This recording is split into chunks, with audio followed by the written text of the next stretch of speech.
Hi everyone, welcome back. Before Kendra, I'd like to thank the conference's sponsors, the Strategy for Patient-Oriented Research Chronic Pain Network, the Canadian Institute of Health, Institute of Musculoskeletal Health and Arthritis, the Partnership for the Engagement of Patient Project, PEPA, the Partnership of the Engagement with Pain Research, and Health Canada, shaped by their individual lived experience. The views expressed do not necessarily represent the views of Pain Canada or our sponsors. Remember, these sessions are being recorded and will be available after the conference on Pain Canada's YouTube channel, and that'll probably be at least 2 weeks from now. So, and if you have registered, email to let you know. So welcome to the second session for today, which is gentle movement. Please be reminded that today's session will be recorded. We will have French interpretation and closed captions available for you. And I'd like to welcome Kendra.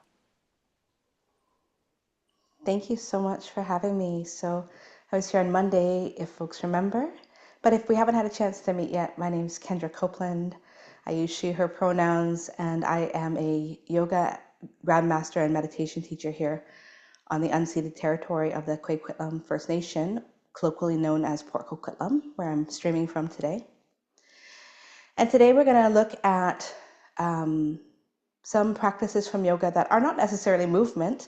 Oftentimes when we think of yoga, we kind of get it meshed together with exercise in the West.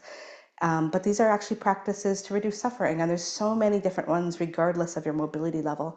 So I'm really excited to share some pranayam practices or breathwork practices today that can be practiced whether you're sitting down, lying down, have limited mobility. These practices are pretty accessible. So I'm just going to go ahead and share my screen.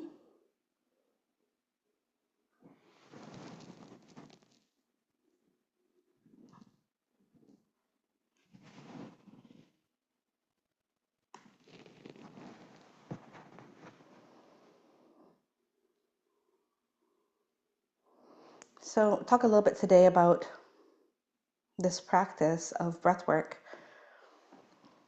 In the workshop today, what we're going to look at is 3 accessible breathwork practices that are really aimed at helping to calm the nervous system, which can then support the reduction of inflammation in the body and also help restore some balance to both the mind and the physical body. I just want to give a kind of a quick introduction to the nervous system for those who may not be aware. Our nervous system has 3 kind of main branches. They are part of the autonomic nervous system, and it's the part of the body that controls our internal functions, like our heart rate, our breathing, our digestion, our blood pressure, all without any conscious effort. And these help to maintain balance in the body, or our homeostasis, so like the temperature of our body, our blood pressure. So part of that system is the sympathetic nervous system. And this helps to prepare the body for action. So it governs things like increasing our heart rate or dilating our pupils, and it releases things like adrenaline. And when it's active, it actually inhibits our digestion. We also have the parasympathetic nervous system, which is known more commonly as our rest and digest system, because this system helps the body to do exactly that. It helps to slow our heart rate, and it directs energy towards digestion. And these two really function almost like an on and off switch for the enteric nervous system, which is the system that governs our digestion and our gut function. So you can kind of think of it this way. If we were being chased by a bear, really not the time to stop and make a ham sandwich. So your body's going to direct that energy towards escaping because you can always eat later. Unfortunately, the body can't always tell if the chronic pain that we're experiencing is a result of a real imminent danger or not.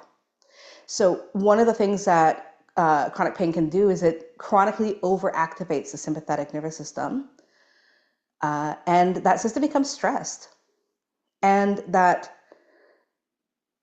stress system over time can actually heighten our pain sensitivity or inflammation. So a lot of the practices we're going to look at today are ones that help to combat that by activating the parasympathetic nervous system. So what does pranayama do? So first of all, it activates that parasympathetic nervous system.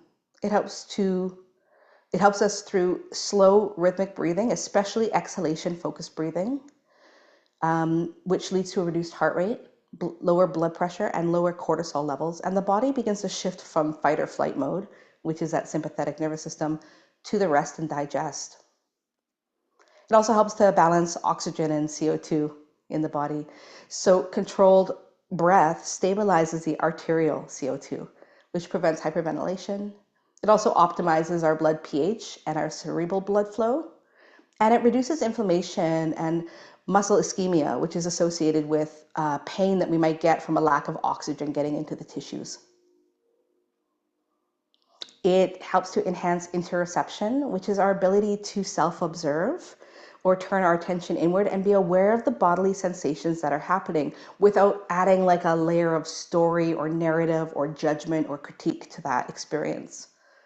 So it allows the consciousness to remain relaxed with a heightened awareness of our internal states. And it also decreases our emotional reactivity to pain signals. Pranayama can help to reduce our sympathetic overdrive. So chronic pain, again, is often linked to sustained sympathetic activation. The pranayama decreases our noradrenaline and our sympathetic nerve firing, and it promotes homeostasis, so reducing that pain amplification. And then one of the other benefits is that it helps to promote endorphins. So slow breathing helps to increase endogenous opioids, so opioids that are natural to our body, like endorphins. It enhances mood and raises our pain threshold naturally. So these are the same kind of mechanisms that we see observed in meditation and in the Yoga Nidra practice that we did on Monday as well. So like with any of these practices, some of them come with a bit of safety first. The main thing to know is that all of these practices are invitations, so if something doesn't work for your body, it's okay to opt out. I really want to encourage folks to not force your breath. We don't want to practice too hastily or create more stress in the body or the mind in these practices. And we really shouldn't get lightheaded as we do these practices. Those are a sign that we're not getting enough oxygen. So if that happens at any point, you're going to want to pause and return back to the natural breath. And of course, if you start to experience any sort of severe chest pain or tightness or pain or numbness or fatigue or shortness of breath, even with your natural breath, those could all be signs of an underlying heart condition. And it would be advisable to stop the practice for today and maybe talk to your care provider before you resume the practice.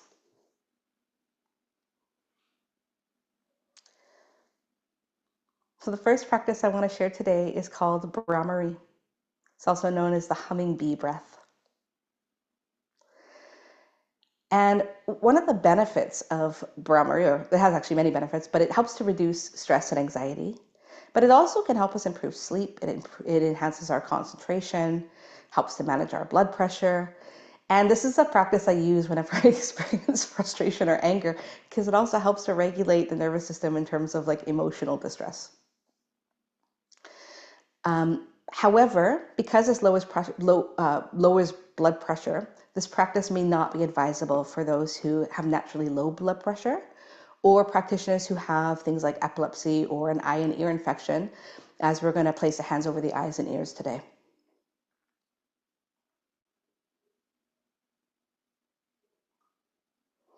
So how do we practice? So for this particular practice today, we're going to, if you're wearing glasses, you'll want to set them aside for a moment. There's actually two ways to practice this. One is that we can help reduce some of the outside interference we might get by covering the eyes or ears, which can help to bring some of the attention inward. And that's how it's traditionally practiced. So normally we would take our middle finger and we would place it very lightly over the eyelids and rest the remaining fingers on the face. And then we would take our thumbs, and I'm not sure what it's called, but this little tab on the ear, very gently, we'll press it in and out. So you might have done this as a little kid if you were like la la la la la, and you kind of hear your voice go in and out and in and out. So it's probably something you've probably already tried before. But as we do this practice, we're going to take a deep inhalation in and we're going to hum the breath out. And then we tap the ears to make the sound go in and out. Now, if that doesn't feel comfortable or accessible for you today, you can also just do it with the hands resting in your lap. So you don't have to have the hands over the ear canals or over your eyelids. And I'm going to show both options today. So we'll start with the hands down, and you can decide if that feels good for you. And if you want to add the hands in, that's also an option. So to begin, we want to find a comfortable upright position, one where the shoulders can relax away from the ears and the jaw can soften. If you're sitting in a chair, you might scoot back so that your back is supported and your feet are resting firmly on the ground. And I always find it helpful, if I'm not placing my hands over the eyes, to place them over the belly so that I can actually feel the abdomen move as I breathe. The invitation with Bhramari is to start with a deep inhalation in, and as we exhale, we're going to hum that breath all the way out. So I'll invite you to begin with a tall spine and a deep inhalation, and humming the breath out.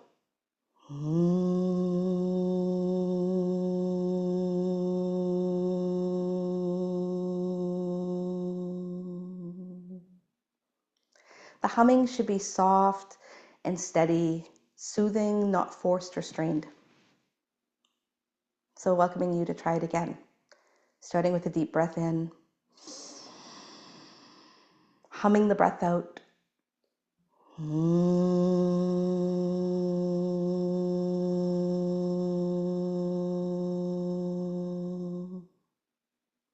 going to do 3 more here.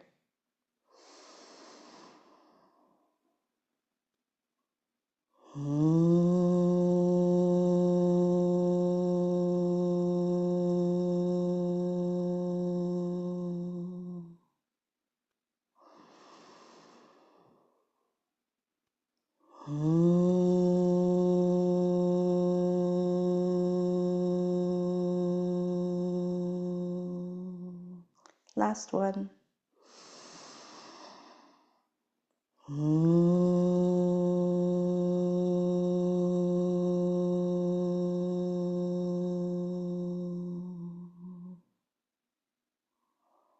And returning back to the natural breath.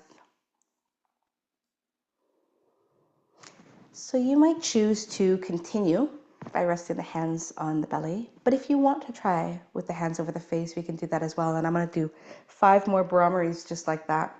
So again, if you wear glasses like me, you'll want to set those aside. We're going to place the middle fingers very gently over the eyes, so not putting any pressure on the face. And the remaining fingers can rest on the face. And we're taking the thumbs and very gently covering the ear canals, and we'll very gently tap the ears to make the sound come in and out. So again, starting with a tall spine and a deep breath in, humming the breath out.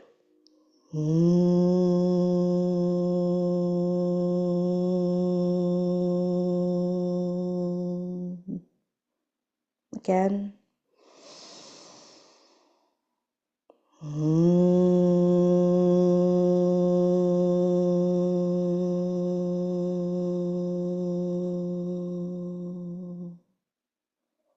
Couple more here.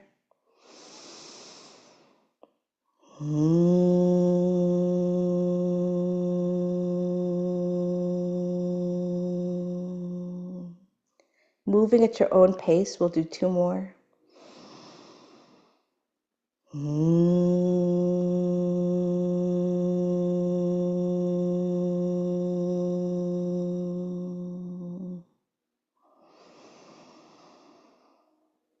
If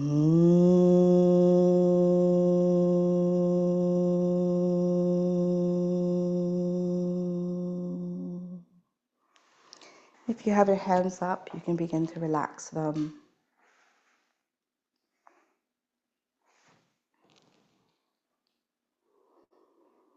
And the invitation here is to notice.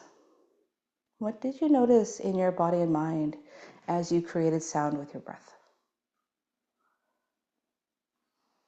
There might be different sensations. Maybe you notice a change, whether it was very noticeable or very subtle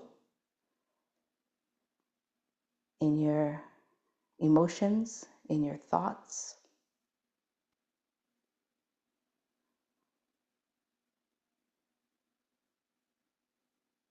You might even check in and just notice, is there anything that feels different from when I first arrived into the space today?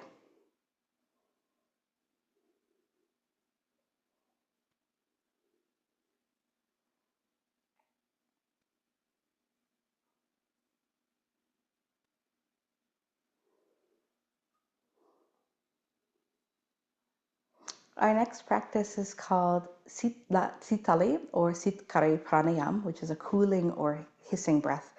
And we use this particular breath to reduce heat in the body.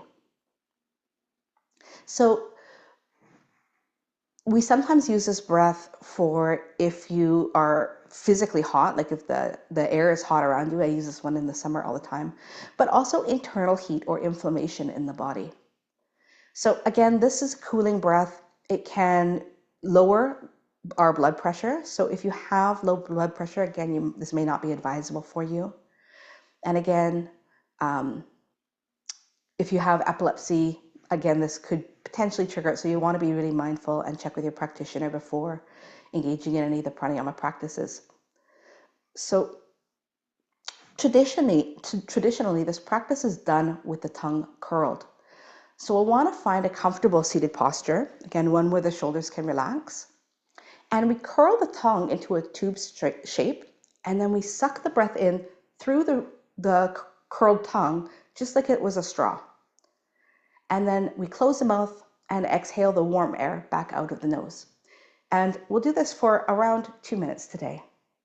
So again, finding any comfortable position, shoulders are relaxed, and we can start with the inhalation.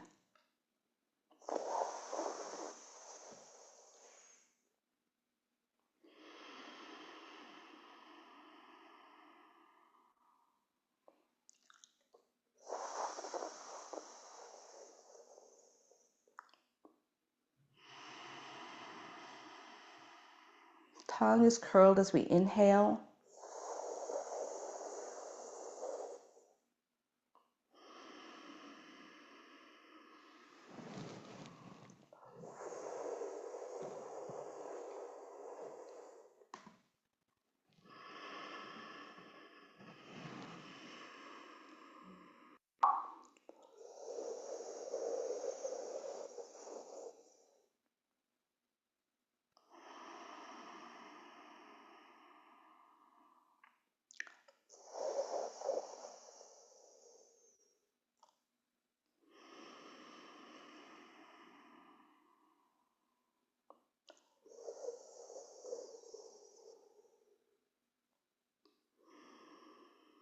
Now you don't have to move at the same time as me.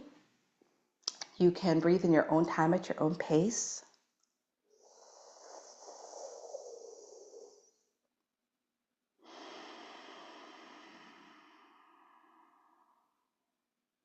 Slow, controlled breaths in.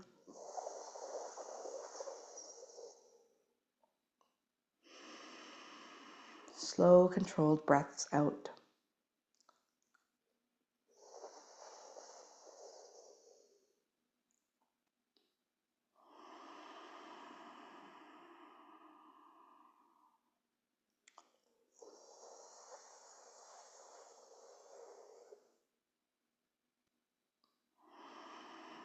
You might do 1 or 2 more here.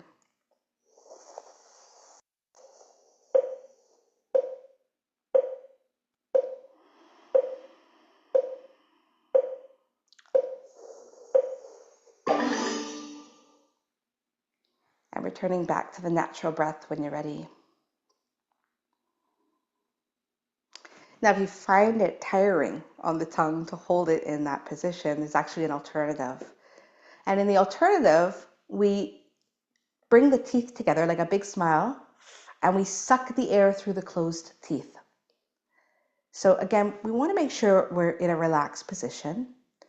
We'll push the upper and lower teeth together and open the lips, and then draw the breath in through the closed teeth, which makes kind of a hissing sound.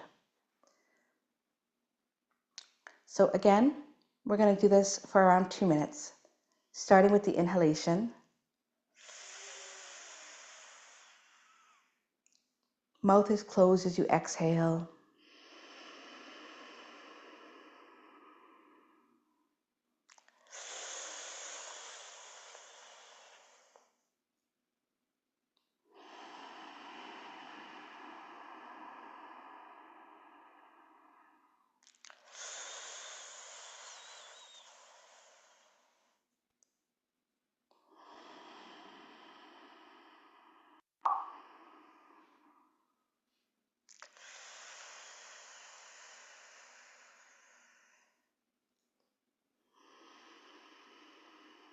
Moving at your own pace. If you want to take a break, that's okay too.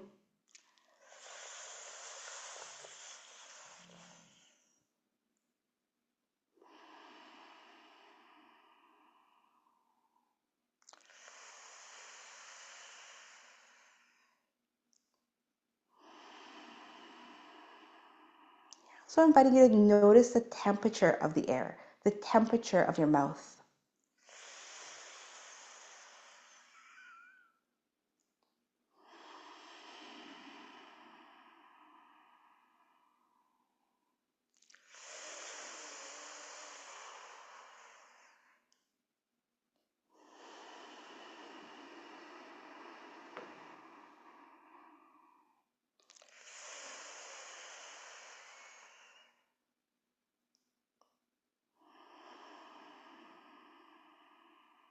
Remember, you can return to the natural breath at any time.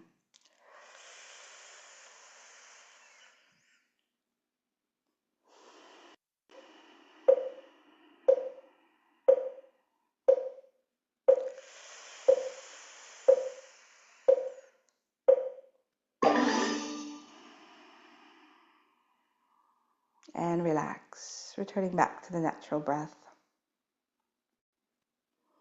So again, inviting you to turn your attention inward and to notice, how does my mind or my body feel now compared to before we began this practice? And it's okay if there's no difference. These are practices and they take time, and sometimes we don't notice the first time we try a thing for 2 minutes.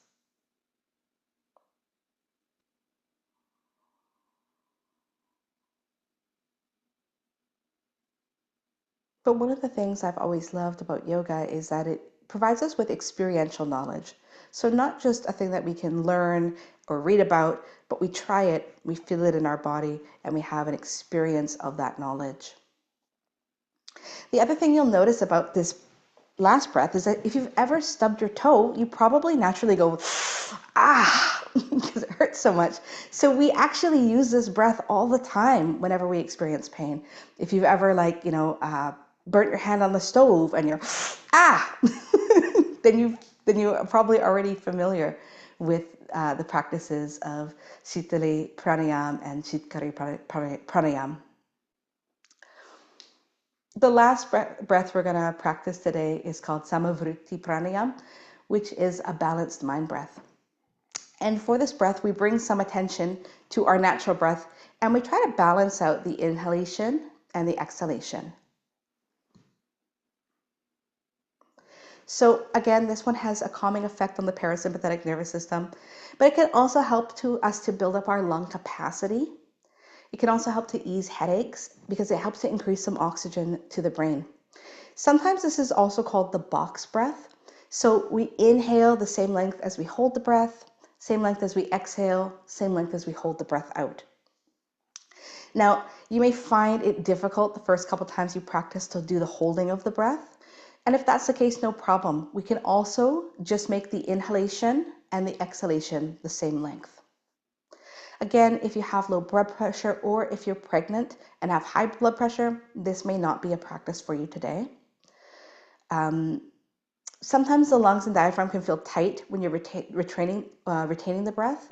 And so if you have some trauma around not being able to breathe, that might feel a bit activating. So you might want to avoid those ones and really just focus on the inhalation and the exhalation today. So I've got a little graphic that will play.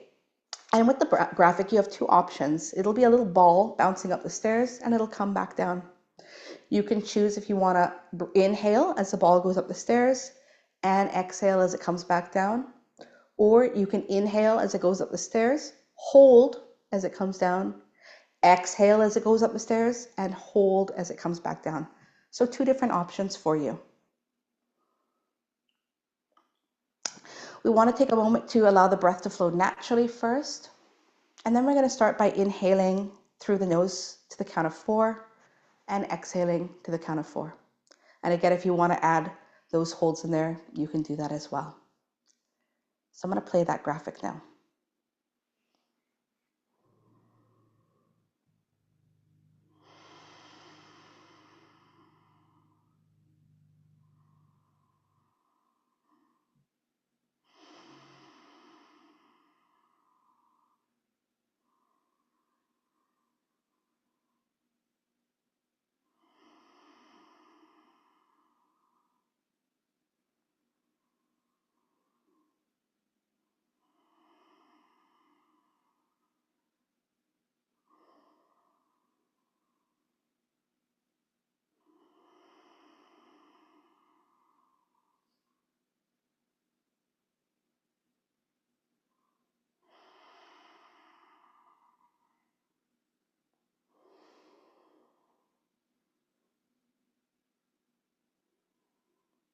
Breathing in as the ball ascends,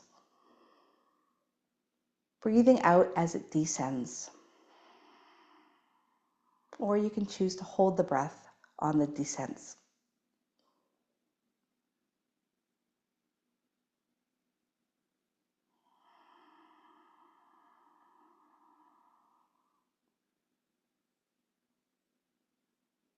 We'll do a couple more here.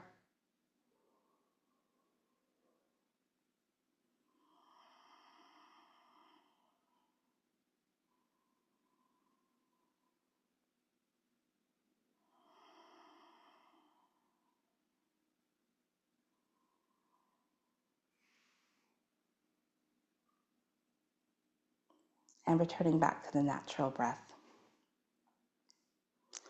And I want to leave you with this self-inquiry as well today, to consider how practicing evenness with the breath might also help you meet moments of unevenness in your day, moments where you feel like you've been thrown off balance a little bit.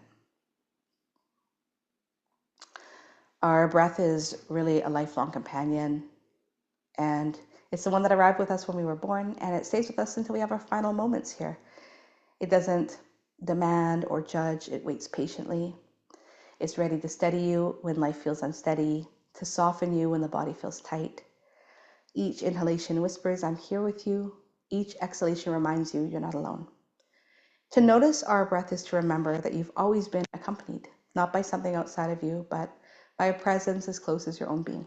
So thank you so much for taking the time to practice these pranayams with me today. I'm so grateful to be here with you all. And I look forward to seeing everyone on Friday. Thank you, Kendra. You have such a calming demeanor. That was really nice. Okay, oh, sorry, I lost my script here. Just hang on. Okay, it's back. The information you presented, it was so valuable, not only to me, but I'm sure to everyone else too. I just been selfish. Remember that everyone that these sessions were recorded, so you can rewatch later, They will be available in approximately 2 weeks on the Pain Canada website.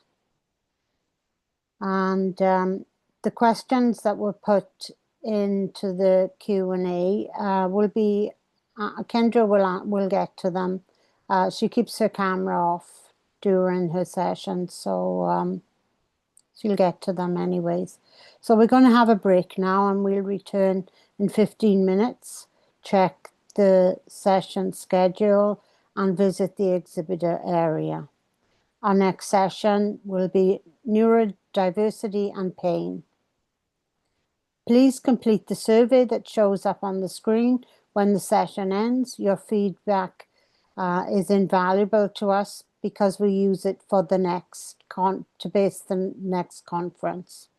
So please return in 15 minutes to take part. Bye, everyone.